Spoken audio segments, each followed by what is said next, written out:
Here is a sneak peek from this week's episode. We did it at sunset, and that was, of course, the best time to do the Santorini flying dress was at sunset. And we did that cable car down. When we were trying to find our driver to take us to our photographer, the cable car line probably would have taken you 2 hours to get down. So you can take that cable car or you take a 10-euro donkey.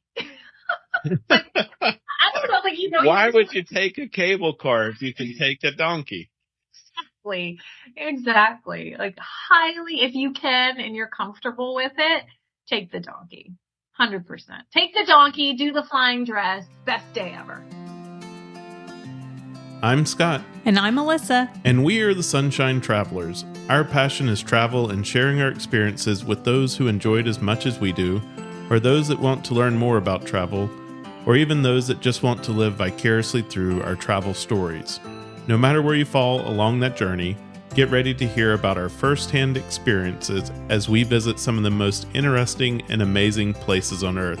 Sun, salty air, and delicious foods, along with wonderful hospitality. Today we are traveling to Greece, but we're going to take you a little off the beaten path as we discover some of our favorite islands you may have never heard of before. We'll travel on planes and ferry boats as we explore places to stay, magnificent food, and gorgeous waters that are calling your name. So pack your swimsuit and maybe a couple of outfits, and let's get started on an adventure you will never forget. When people think of Greece, they imagine the Parthenon, the Acropolis, or maybe one of the cruise port islands such as Mykonos or Santorini. Today we want to take you deeper into Greece and explore a few minor islands that are part of the Greek Cyclades in the Aegean Sea. We talked a little bit about this in our episode about our long summer trip through Europe. Our journey will start in the popular island of Santorini, but then we're going to hop over to Milos, Sifnos, and Paros. We'll talk about where we stayed, what we did, and the delicious food we ate. So let's get started. So, Scott, we flew to Santorini after we had been in Italy for several days. We were in Naples and exploring the Amalfi Coast, and so we actually took a flight from Naples to Santorini. And so I think we've mentioned this before, but that is a great way to just get around in Europe. If you can get to like one of the big cities, you can often find inexpensive flights to smaller places. And so don't think when you're maybe booking a flight from the US, okay, how do I get to Santorini, right? So you'll be going to, you could go to Athens, but you could go to, lots of places in Europe and then find a cheaper flight to Santorini. So just wanted to remind everyone of that. So Santorini is known for the beautiful sunsets and the white cave houses built into the side of the hill with the blue and then looking over that magnificent caldera. And so it is important to note, and we've talked about this, we even commented on it while we were there, that Santorini is not the easiest place to navigate if you have mobility issues. Lots of steps and no ramps. And so I think prompted our discussion is we actually saw somebody who was maybe on the back way, where cars could go. And then they had a wheelchair or a scooter. And we just were not really sure. You'd have to get out and walk. So for sure. Yeah. And then we've also talked about, just the paths were very narrow too. The paths were narrow. And then just a lot of them were cobblestone or rock or stuff like that. I mean, we also said it's not the best idea to, have a rolling suitcase, even if you're having to get from, I think the people who owned the B&B that we stayed at, helped us, they had our driver from the airport meet us somewhere, right? And then I don't even remember, had somewhere to take our bags. But the brother came and took our bags and stuff like that. And I think we're amazed. Oh, y'all just have backpacks anyway, or something like that. But if you have rolling suitcases, you're the one going clickety clack, clack, clack, clack, clack, down the cobblestone streets and stuff like that. So just being aware of that for Santorini, which wouldn't necessarily be the case in a lot of the other places that we're going to talk about, but Santorini is very condensed town with, hills and steps and stuff like that. So it wouldn't be the case in some of these other places as well. So most people want to be in the area known, I think it's Oia, O-I-A, which is the westernmost part of the island. The sunsets here are absolutely fantastic, and I guarantee they're probably some of the most photographed sunsets in the world. Melissa talked about the whitewashed cave houses that were built into the side of the hill and that Mediterranean blue dome that is, very typical of that Greek architecture, Mediterranean architecture that are sprinkled across the landscape. This place is gorgeous. I recently had the opportunity to interview a friend of mine about an excursion she did in Santorini as part of the cruise while they were in the port. So let's, pop over into that interview real quick. And then Melissa, you and I can come back and talk more about the rest of the islands after this. I'm joined today by my good friend, Suzanne, who recently traveled to Greece on an adventure of a lifetime. Hey, Suzanne. Hi, Scott. Let's start out by telling a little bit about your trip. Was this something you had planned for a while? It was actually. Brooke, a great friend of mine, said, let's take our moms on a trip. And I thought, that's a great idea. They're getting older, and I know my mom personally hadn't really traveled outside of Canada or North America. So I said, let's do that. So she said, let's take them on a cruise. Let's do a Greek cruise. And I had never been there either. So I said, let's do it. So we actually started planning in about April, May for October 2022. And when she had brought this to my attention, I instantly thought of my bucket list. And on my bucket list, and I really actually never thought that I would ever get to Santorini, but that was one of our stops on the second day. And so I got back to my bucket list and I said, the Santorini flying dress. And I tried to keep it a little bit of a secret with Brooke, because I knew I wanted to do it, but I didn't really know what it involved.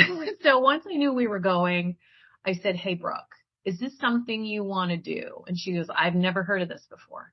And so I was like, okay. And as you know, you and I both know Brooke very well. She's the queen of planning.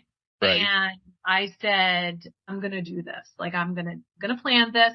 I'll tell you where to be, what you need. And so I started to do my research. And if you ever, any of your listeners, if you ever done it or, interest in doing it, there's a lot of companies out there that offer the same thing. But I did my research and I found a really great one it is just called the Santorini flying dress. And I looked at reviews on Facebook and talked to them. The great thing about it is whatever your budget is, they'll work with you. So if you just want to rent the dress, do an hour of photos, they'll work with that. But, this was, again, my bucket list. So I wanted to go all out. So I picked one of the bigger packages, which was hair, makeup. You got to choose from hundreds of dresses in colors and styles. And you could I added the flyer, which is literally someone out of scene, like lifting your dress, like flying your dress. So when you Google Santorini flying, right? When you Google Santorini flying dress, or if you look at our photos, there's someone, out of scene lifting your dress. So it makes it look like it's flying. But the most amazing part of this, and it's really funny, is we climbed over buildings. So yes. If you back at our photos, we are on top of buildings, and to look down, it's straight down. Like we're on a cliff. Yeah. So, Melissa and I did a trip through Europe, and part of our time is we went through some of the Greek islands. Yeah. And we started that trip on Santorini. So we didn't see this. This was something that we didn't see anyone do while we were there. So when we saw your pictures that you posted on this, we were like, oh, we definitely have to talk to Suzanne about this. Yeah. I talked to a few people or friends to say, we did this, or when I posted the photos, they're like, I've never even heard of this. And I don't know where I had seen it, but I know it was a couple of years ago, and it could have just been, a pop-up, or someone had posted that they did it in one of the travel groups I follow, or I really can't remember, but I thought it was such an amazing experience because you are on top of these buildings, your hair and makeup is done for you. You feel like $1 million, and the pictures alone are worth the experience. But we got to see parts of Santorini that probably most tourists don't go to because we have the local photographers being like, okay, we'll climb over this fence. And then, one photographer took me to a different place. They took Brooke. So we really had really different photos. And then they pulled us together to do them together. But I can't recommend it enough if you ever get to go to Santorini. And we did see others doing it, all ages. And there was a group of girlfriends doing it. There was like 8 girlfriends doing it together, all different color dresses. And then there was couples. They might have been in their 60s or 70s. So it really, depending on your mobility, like anyone can do it. And I do recommend it. Yeah, we do talk about mobility in Santorini because there are lots of steps. There's no ramps. It is definitely not ADA accessible. Well, let me ask you this. How did you cruise or did you fly? So we flew into Santorini. We had just completed a 12-day Mediterranean cruise, and then we were traveling, as part of a 6-week trip that we did. Well, one of the best parts of Santorini, again, when I was researching, doing the flying dress and where to meet people, we cruised into the port, and you have 2 ways to get up to the main part of Santorini. One of them is the cable car. The other is by donkey. And so you can imagine which one I chose and recommended. The donkey. We did donkeys. And even my 74-year-old mother got on a donkey for €10 and traveled up this crazy path. Like you said, like it's cobblestones. There's bricks falling off. You're like, I'm going to fall off this donkey. But when you get up there and you see the view of this like zigzag path on this massive donkey, like those are just things that I will never forget. Took a donkey. So this is why Melissa and I love talking to people about their experiences, because we didn't see any of that in Santorini.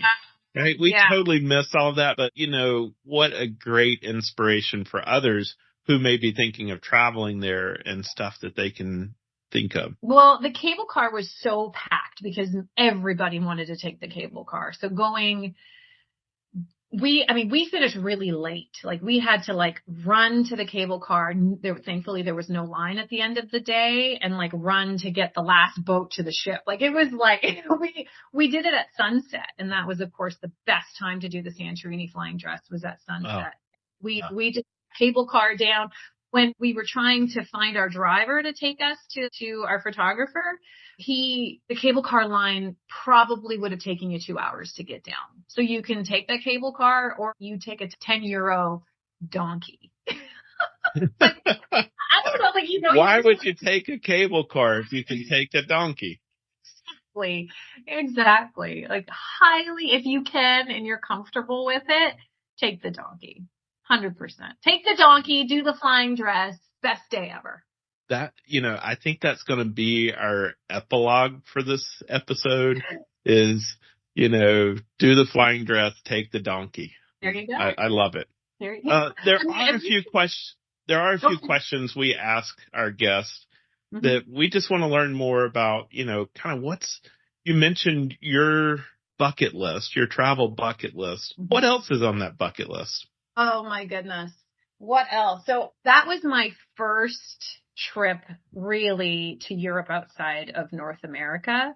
And now that I had done that, I want to do more of it. So I've added, it was so fun to be a tourist. I want to do France. I want to do Italy.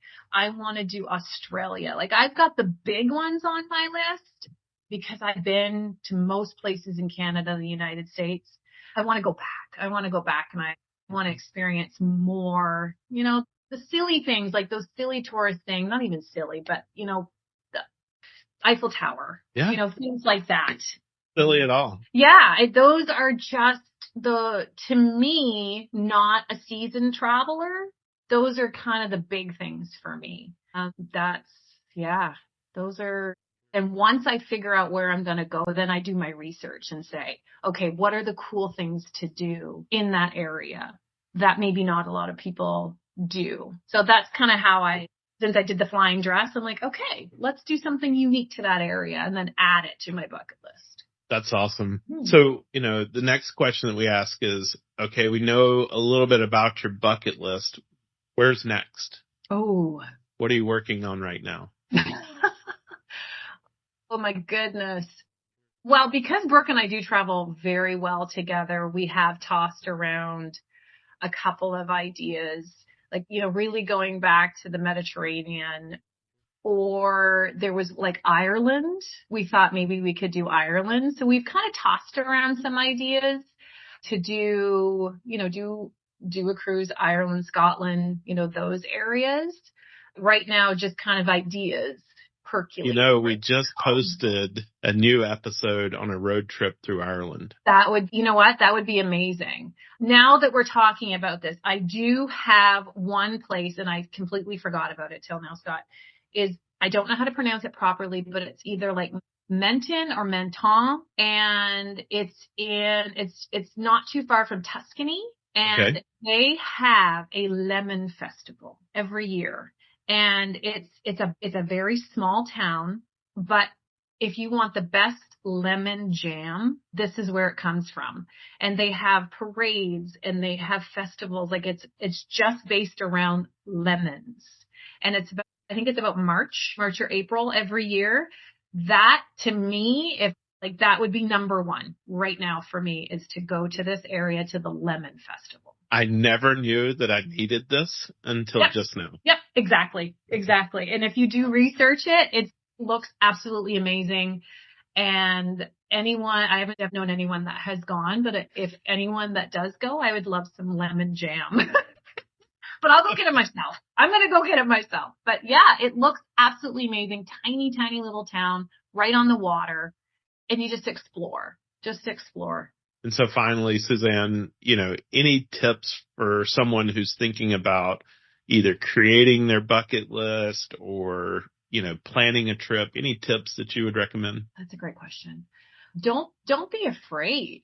Don't be afraid to try the things that you don't know much about. Again, going back to the Santorini dress, I kept seeing it, and I knew if I didn't do it, that might be the only opportunity I was ever going to get. And I really wanted to follow through. I didn't want any regrets. So don't be afraid to think outside the box to add to your bucket list, and really follow through, because you really don't know if you'll get that opportunity again.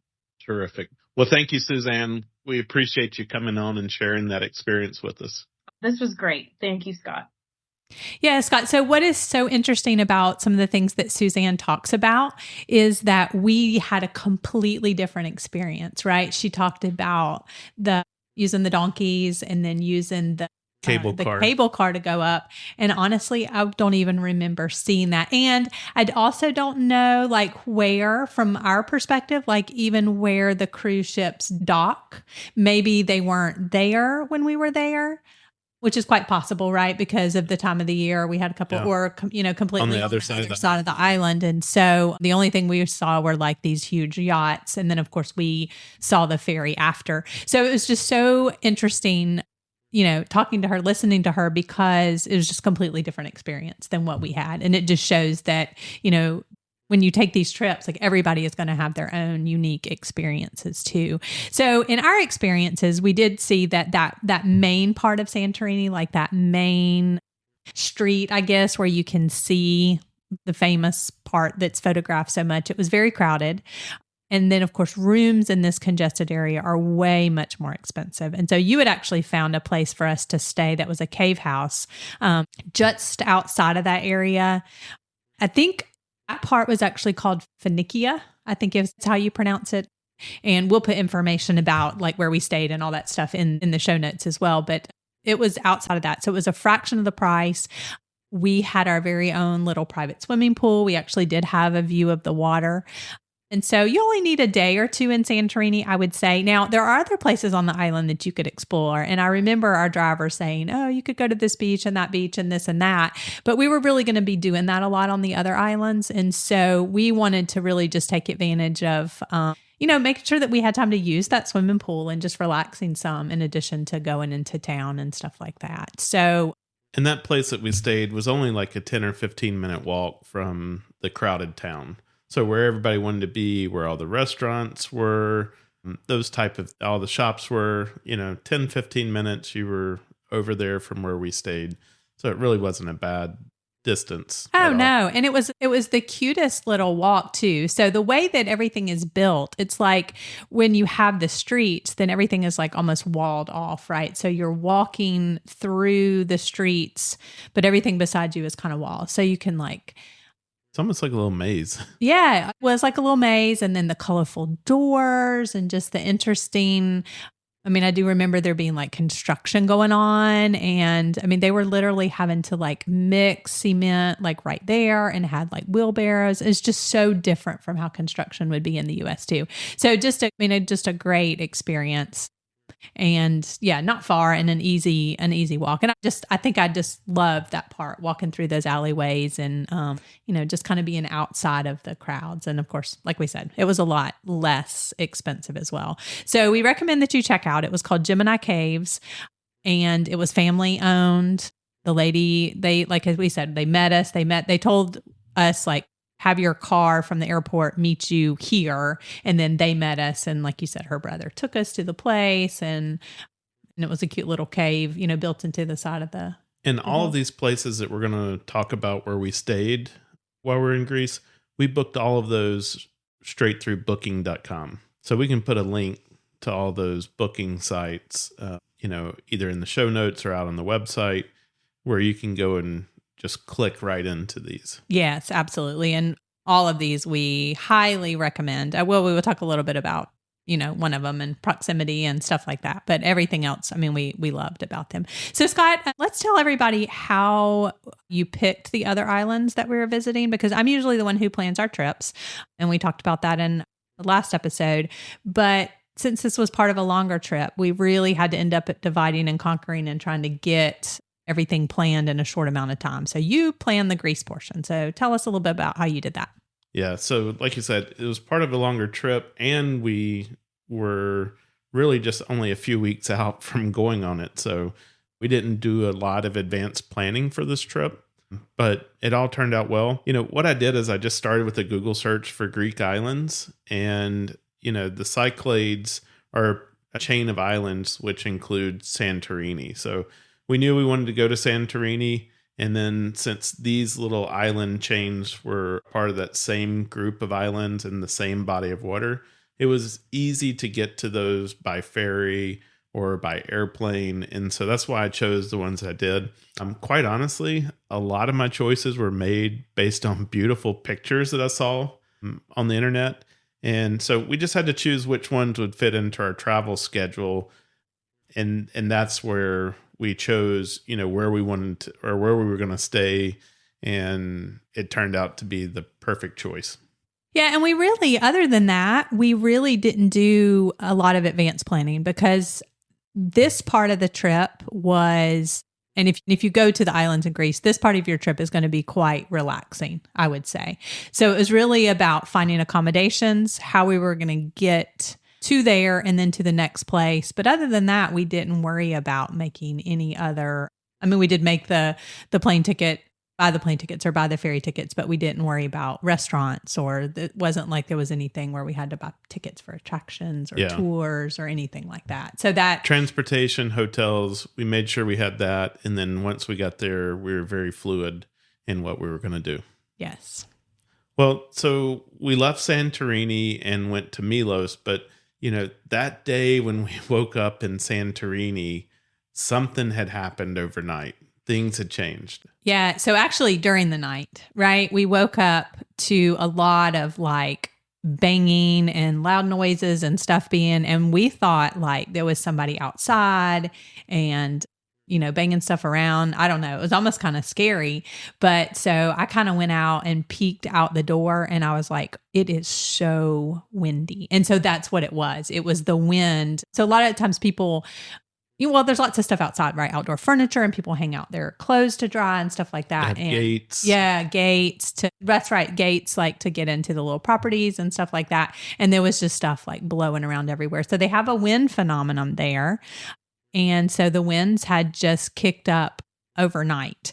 And so we were actually checking out that day and we didn't have to leave right away. So I think they came and got our bags just to kind of help us out. And we were going to just walk down this road to this winery. And I remember it being like the sand is like blowing in our face. And we're like, what is this? So of course we asked, so I was familiar with, if you go out to California, the Santa Ana winds at a certain time of the year, and you can't take the boat out to Catalina Island because of that. So I was like, I asked our hostess, well, are the ferries going to run? Because I just assumed like maybe this is we're going to have to like scramble and find somewhere to stay. And she just like acted like, no, that wouldn't, like, of course the ferries are going to run. Like, what are you even talking about? So now we know though that winds at the beach mean rough seas.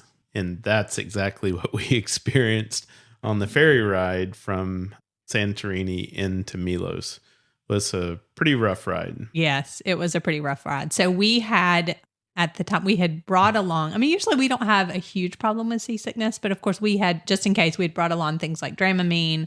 We had bought those arm straps that have like the Velcro, so we put those on.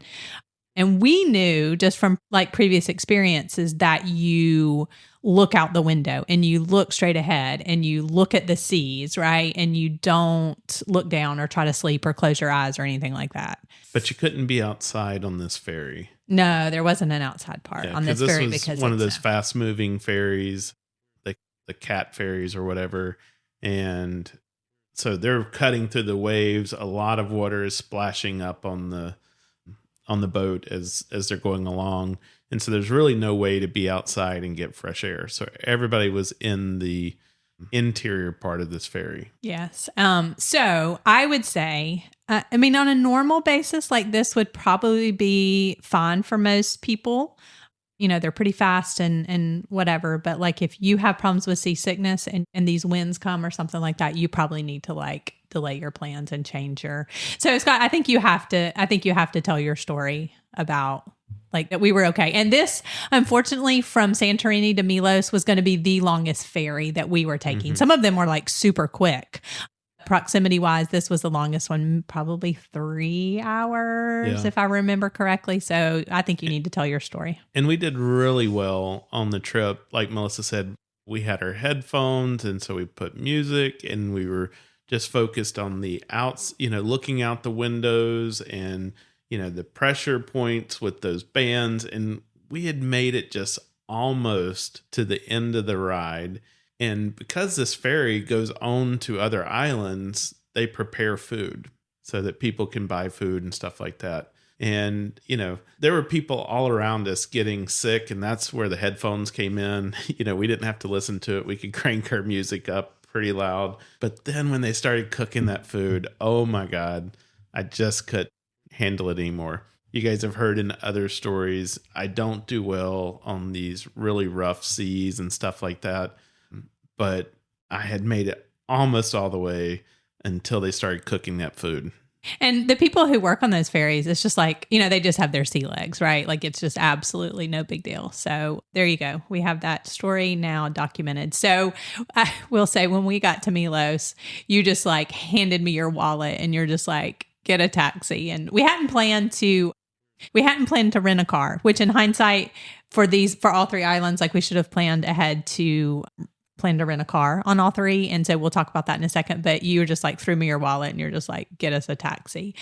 So we, I flagged somebody down and told them where we were staying and we made it. And so that afternoon we just, got there and got checked in and just rested and took a nap. And that, because that took a lot out of us, I think. Yeah. And so finally by the time we did find a beach that afternoon. Well, we did. There was the place that we stayed in. And like we said, we'll post that. Now, I actually have a blog post on this where I've posted some pictures. It was on this great little beach where you could absolutely see the sunset, which was really cool. It's such a juxtaposition between Santorini because we could walk out there and we were practically by ourselves. And so we're still seeing that Greek sunset and that beautiful, sun just dropping into the ocean. And so, yeah, we did walk out there, but it was very windy. I think that day, and the people there even commented, "Oh, the winds, and how was the journey, and all that kind of stuff." But so even into the next day a little bit, those winds were so. But we did, and I think we may be And we've talked about this before too, is a lot of times in Europe, like these places where you stay are going to also, like, part of their income is having a little restaurant. And this place wasn't in the town exactly. It was maybe 15 minutes. And so they had a little place. And I think we, got something to eat there as well. So, and, we didn't mention it at first, but we stayed 2 days and 3 nights on Milos. And that was the perfect amount of time. We got a taxi over to where we were staying first, but then we decided later that we wanted to have a car so that we could go around the rest of the island and get to other beaches and stuff like that. And so once we had a car, we were able to go out and see some of the different places. And, I would say don't focus too much on certain beaches and things like that you need to go to. They're almost all phenomenal, and they have their different reasons why they're great. So I would say just leave yourself open to not trying to plan everything out. And also, because of those winds, there may be certain sides of the islands that are better than others based on the winds and the waves and stuff like that. So, just go with whatever the situations are. Go out, explore these beaches. And this is what we're going to do for the next couple of days while we're here.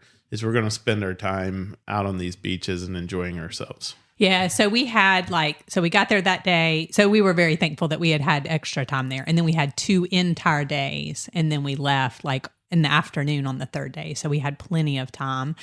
So I will say there are a couple of places that you do want to try to visit. And the pronunciation, I have no idea. So what I'm going to do is I'm going to link, I have a complete blog post on this. And so I'm going to link that so that you can go take a look at those beaches. So some of them are like sandy and some of them are like these white, almost look like you were on another planet, like moon rocks or something that you climb over. And so that was just a neat place. And then some of them have the little boats and they're almost little houses inside the hill with colorful doors. It's a fisherman's village. Yeah, just a fisherman's village. And so there are places that you're going to want to see, but you actually, if you have 2 whole days, you'll have plenty of time in a rental car to drive around and take a look at those. So I'll just link that blog post, but we would highly, highly recommend Milos. And what I would say about Milos is that I think when we were at that one beach with the white rocks, I think we did run into one other American couple.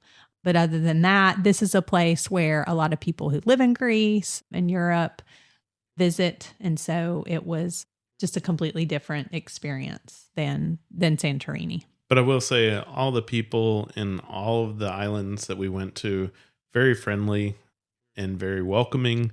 And so, we didn't have any bad experiences while we were in Greece. No. And so, and so in these little towns, there's some little shops and just find little restaurants to go to dinner. I think that was the place where the euros were €2, €1 for €2. So Euro sandwich. A Euro sandwich for €2, super cheap. And we would grab them and just carry them out and take them to the beach or there were places where we got fresh octopus, where they would have the octopus they had just caught out there being prepared. And sardines. And so just popping into little mom and pop shops and restaurants. And that was basically. And soak it all in. Yeah. I think one of our pieces of advice is enjoy their house wines. Their house wines are what the locals drink. And instead of putting it in bottles, they just get it straight, delivered in barrels. And then they pour it out of, straight from the barrel. And so it saves them that middleman and all the packaging and stuff like that goes along with it. And so their house wines are very cheap, but they're very good. Yeah, I think actually cheaper than if you try to buy bottled water or something like that. Yeah. Yeah, for sure. So from here, we took the ferry to a little island called Sifnos. And so this wasn't very far at all. And I really think absolutely no other Americans on Sifnos at all. And thankfully the winds had died down by this point, so the ferry ride was not bad at all. Yeah, not bad at all. Yeah, I think they actually died down a little bit into our first day, so we really didn't experience those winds for very long. So we did have one issue about where our accommodations were located, and so this is just one example of not really knowing the area and using ratings to choose our lodging. The lodging was super nice. but it was in a little bitty tiny town called Chernobyl, I think maybe.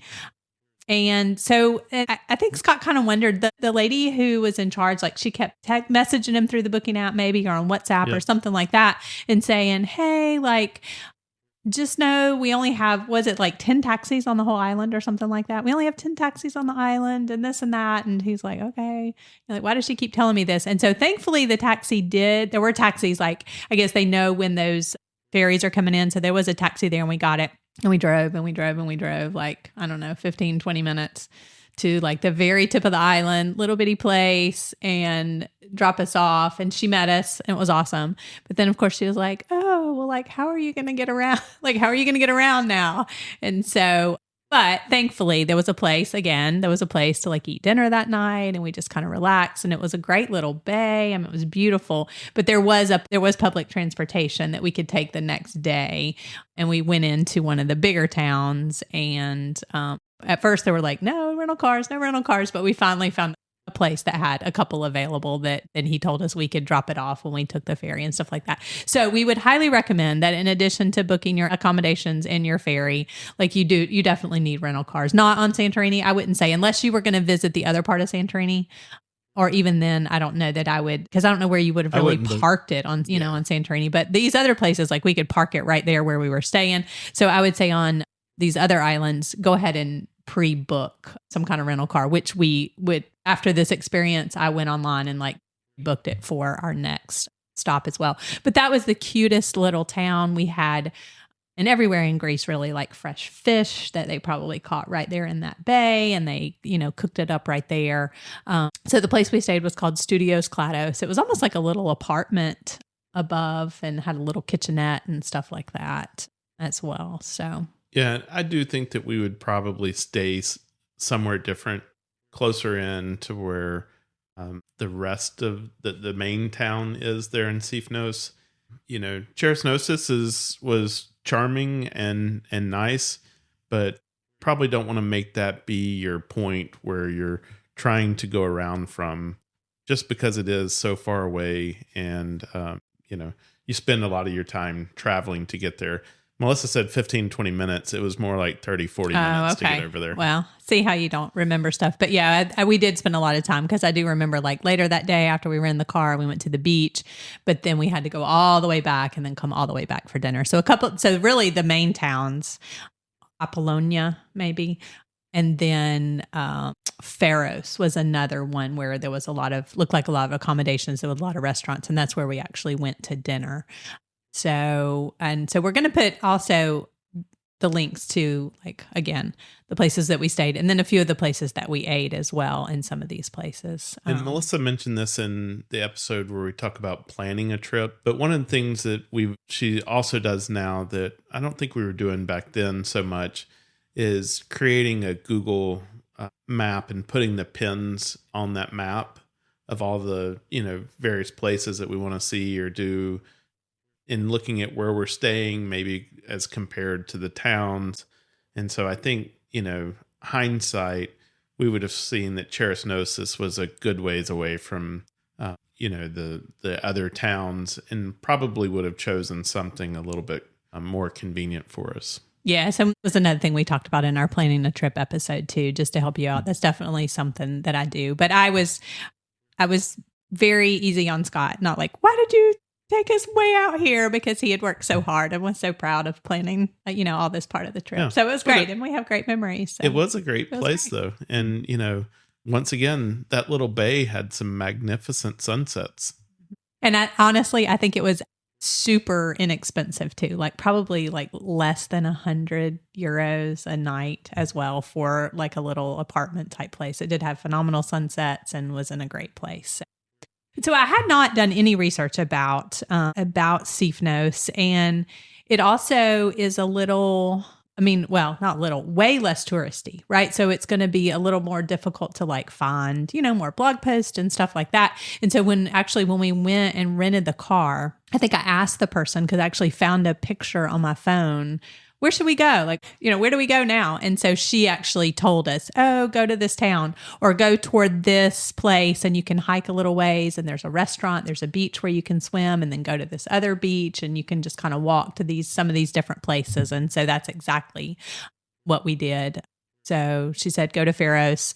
There was a pass to the monastery called Chrysopigi, maybe. And there was a beach. And I remember we swam for a little while and you just walk up to the beach and have lunch. And then we hiked to the monastery and went to another beach as well. So that was just pretty much, we only spent 2 nights here. So we really only had that one full day. And then the next morning we went back to the little town where the ferry was. But, even though we spent a good bit of time talking about how far off we stayed, I would not take Sifnos off of your list. Oh, no, absolutely When you're not. talking about Greece off the beaten path, leave Sifnos on there. It's just, maybe choose a different town to stay in that's a little bit closer to the main cities. But if you go out there to Cherasnosis, you won't regret it either. It, like I said, had its charm and beauty. It was way out there, away from everything else. And so we don't regret any of it, but, just hindsight, we might choose to stay a little bit closer to town. Yeah. And just tips for, kind of looking to see. So the other town where you might want to stay, where we went to dinner, it was actually called Castro, Kastro, because I think there had been a castle there. There were some ruins and stuff like that. This was also on the 4th of July. And I know Scott said that he recently found a photo. So it was kind of odd that it was the 4th of July and just you're just fireworks everywhere and all around you. So he recently found a photo where he had used an app to put fireworks in the background and sent it back home to our kids and, just kind of as a joke or whatever. So, but I do remember, I remember that very clearly. It's this is 4th of July, but it's strange. There's no fireworks. So. All right. So we're going to head off of Sifnos now. And our next stop is Paros. Yeah, so that was also, we did take the ferry. So we took ferries between all of the islands. And so this one is definitely the largest. I mean, Milos was pretty big, but this was probably the largest of the islands, I would say, if I remember correctly. And so after our other experiences, like I mentioned, I actually have a picture, I had screenshotted a place called Melmi Travel Agency and had contacted them ahead of time through email or they're online or something like that and secured a car in that ferry town because we were okay, our apartment was actually on the other side of the island.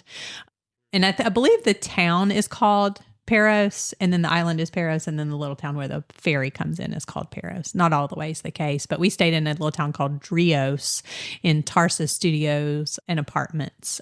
So it was close to a beach called Christi Acti. Yeah, Acti. And there was a lot of shops and restaurants and hotels, but lots of public. I mean, so that's the other thing I guess we need to mention, that a lot of these are just public beaches. So it won't be the whole island is surrounded by beach. I mean, kind of like Hawaii, right? If you're familiar with Hawaii, there'll be little bays where have beaches, but all these places were just public beaches. And some of them had beach clubs, right? To where then you paid, use their chairs and whatever, but you could just go out there and have towels and different things like that. So, so basically on Paros, we just did, again, beach hopping. So don't be afraid to, look up a few places. So I did look back on my Google. So I did pin. So I must have taken somebody's list and just pinned a bunch of beaches. And of course we couldn't, there were dozens. So go to all of them. So I think we would just be driving and, oh, this one's close. And if we saw the sign and liked it, we would just kind of go to one of those beaches. And so don't be afraid to search out some of the out of the way ones.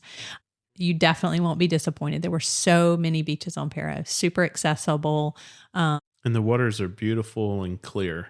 So that, Mediterranean clear water all around these beaches. And, there wasn't a single one where we were should we get in the water or not? It was we got to get in this water. Oh yeah, absolutely. Yeah. And just like bays, not waves either too, right? Because they're bays, protected bays as well. And almost everywhere, during the day, in the evening, would have little restaurants and stuff like that. So you don't really have to worry about, unless you just go to something that is way off the beaten path. And there were a few, but typically still close by. There were places where you could either pick up food or just go into their little restaurant, bathing suit on, cover up, whatever. It didn't matter either. Yeah. So, And unlike our experiences in the UK and those places, these restaurants didn't close real early. And so you had plenty of time to go out and enjoy the beaches during the day, maybe even go back, take a nap, and then head in and go grab some dinner somewhere. Yes. So Greece is definitely for us because we don't have to worry about starving at night. So we also discovered that you could take, so we had the car, but we also discovered that you could take a ferry or a car ferry, well, the ferry, which was a car ferry, over to a little small island called Antiparos. And so, in the little town that it took you into was absolutely adorable. I mean, just absolutely cute little shops and restaurants. And I got a neat pair of like suede sandals there. And so Antiparos is actually a town where Tom Hanks has a house or had a house at the time that we were there. And so we drove down to the town of Soros and we just went to the beach. They had like a little beach club there. And I think we got drinks, maybe something to eat as well. Paros was also a stop for us where we could wash clothes. So we talk about not taking and overpacking when you go on these trips. Melissa talked about the cobblestone streets, so bringing a rolling bag is difficult. And this is where our e-bags backpacks come into play. Highly recommend those. And we have a link out in our favorites to these backpacks. Just a little side note, my dad and stepmom are heading to Italy in a few weeks, and they heard us talk about these e-bags backpacks so much that they went online and bought some for themselves. So they're going to take our advice while they're in Italy, and they're going to go with the backpack instead of rolling suitcases. And we can't wait to hear how that turns out for them. Yes, we absolutely love those bags. So we actually were planning on, it was like a easy wash, self-service laundry place. And actually had made a note. The port town, I think, is called Kiliria, Killiera. But they were actually, you could just like leave it with them and they would wash it for, it was super cheap. And so we were like, oh, well, that'd be great. Because then we wouldn't have to sit there and wash and dry and we could just go on to the beach. So we ended up just dropping it off at this place and having them do our laundry for us. So that was nice. So, Melissa, let's talk about a few of our favorite things about these Greek islands. What would you say, maybe the top 4 or 5 things that you found about them? So everybody was just absolutely friendly and would just go out of their way to, help, make suggestions or help you find things, or like for the instance of the place where the people didn't have any more rental cars, but they were like, oh, we know a guy. I mean, these places aren't like hugely, populated either. And so, oh, we know a guy. And that's when she called the other guy and he went and got the car. Or the place where we stayed, and a lot of the places too are, let's say, family run. So the place on Milos, like I remember the lady who ran it also, like her son, like helped her or whatever. And she was like, oh, he like either does that too or knows a guy or something like that. And they actually brought the car to us. I remember, instead of us then having to take transportation, they like brought the rental car to us and, I know somebody who does that. So just super friendly, super helpful, super happy that we were there. And I remember that even there was a bit of a language barrier there, but worked hard through it and helped us get that settled, even though there was a language barrier. Yeah, that's true. And that's probably why I have a lot of these things like written down, right? Oh, here's it. So you can find it on the map too, because, and so you'll also find that the signs so it has like in the Greek and then of course in the English, but you also have to be very careful. So I will give this tip, and I just thought of this, but when you are looking up some of these places, like in Google, there's probably, let's just take the example of the Galini that we stayed at on Milos. Well, you look up Galini and then you're going to have like Galini, like probably on every single island. So you have to specifically say, okay, Galini this on Milos, that kind of thing. Cause you'll find like a lot of these similar names as well. So just some of that. And then the spellings might be close, even in English, or they'll spell it a different, a little bit different way. But yeah, they do work hard to like just try to communicate with you and just super friendly. And my favorite, which is outdoor dining, of course, just like being able to sit outside a lot of times by the water. And then of course the fact that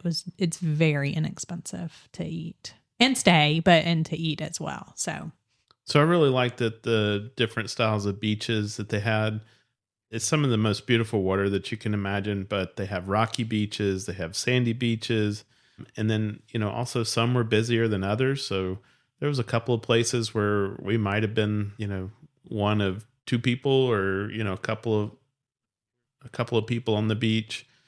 But because they weren't really touristy places, right, you could have, the whole beach to yourself, and it was just really nice.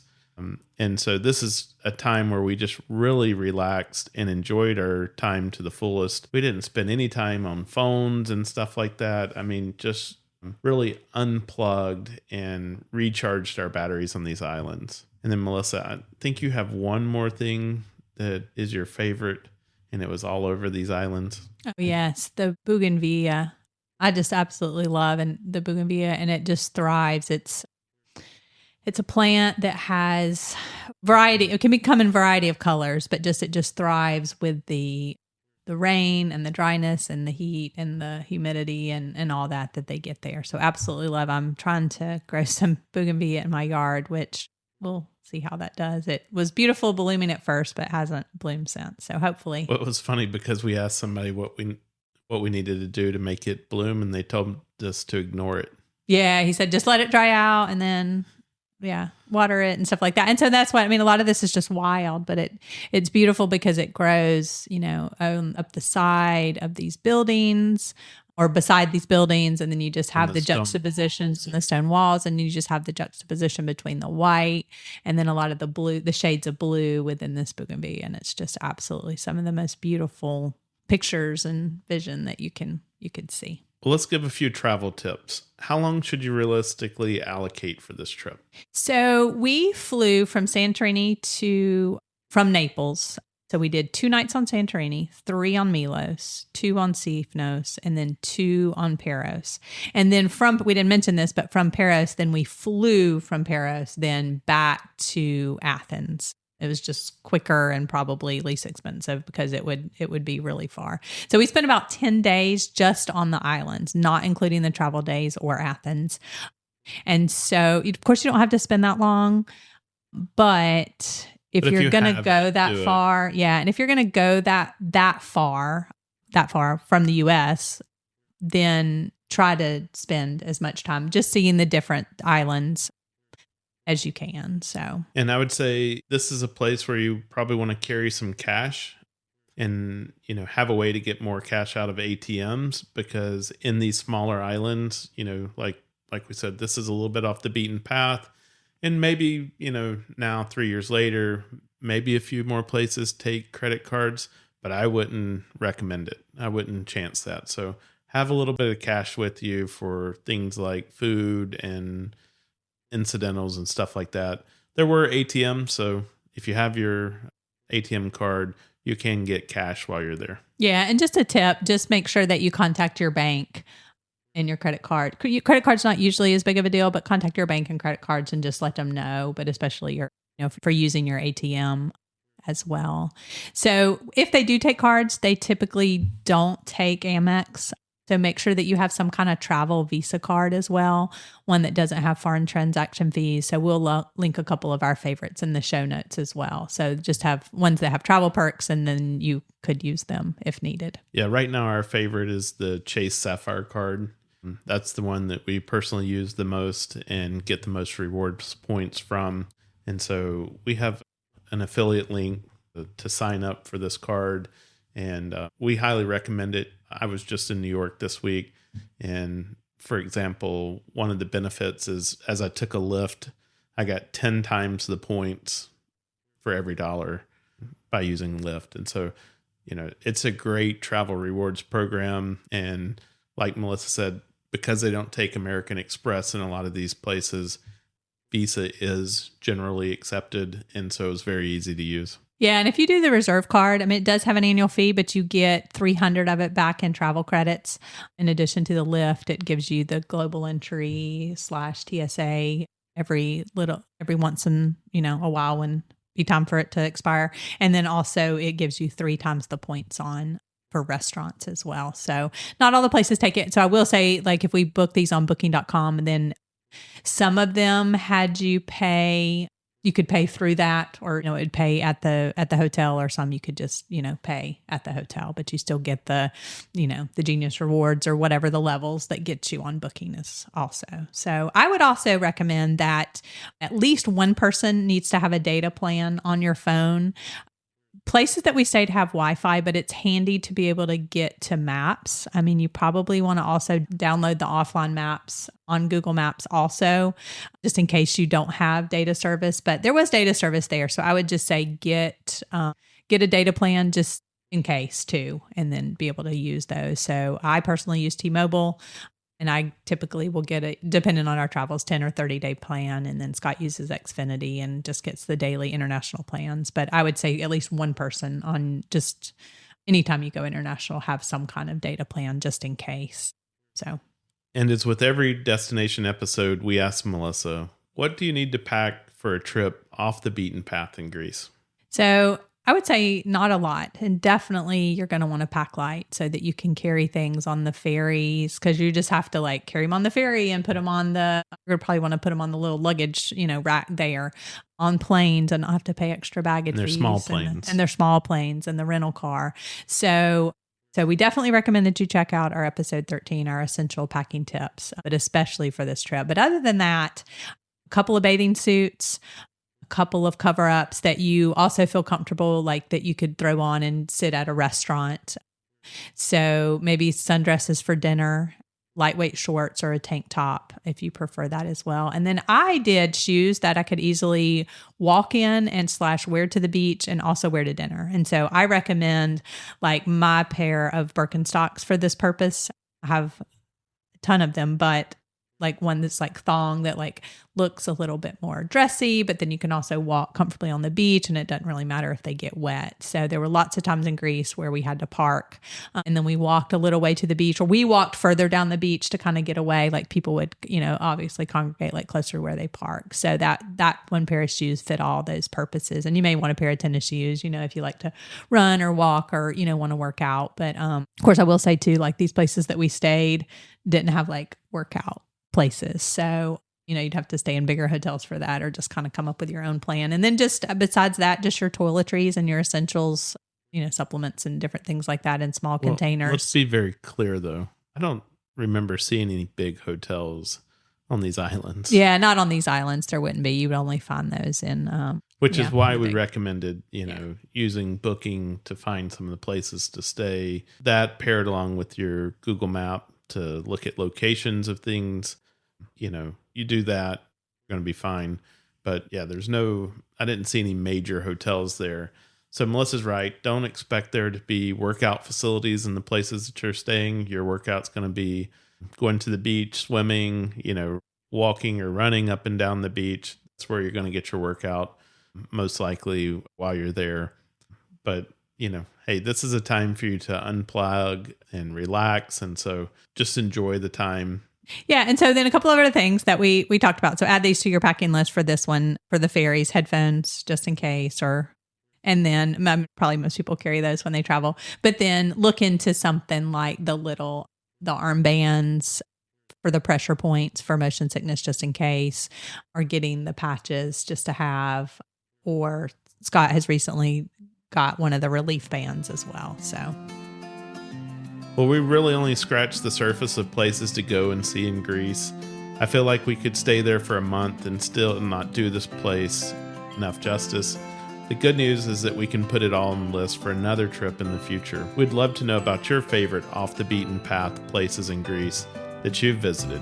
Leave us a comment or send us a message. We're always inspired by your stories. We hope you enjoyed this episode and will find some inspiration to help you with your travel journeys. Please consider going on your favorite podcast platform and leave us a review. The more 5-star reviews we have, the more likely we are to be featured and discovered by others. Be sure to follow or subscribe to our podcast to be notified of new episodes as they are released. You can also find us on Instagram as Sunshine Travelers Podcast. Remember, that's travelers with 1 L. Most importantly, share it with your friends to help them catch the travel bug. You never know, they may become your greatest travel companion.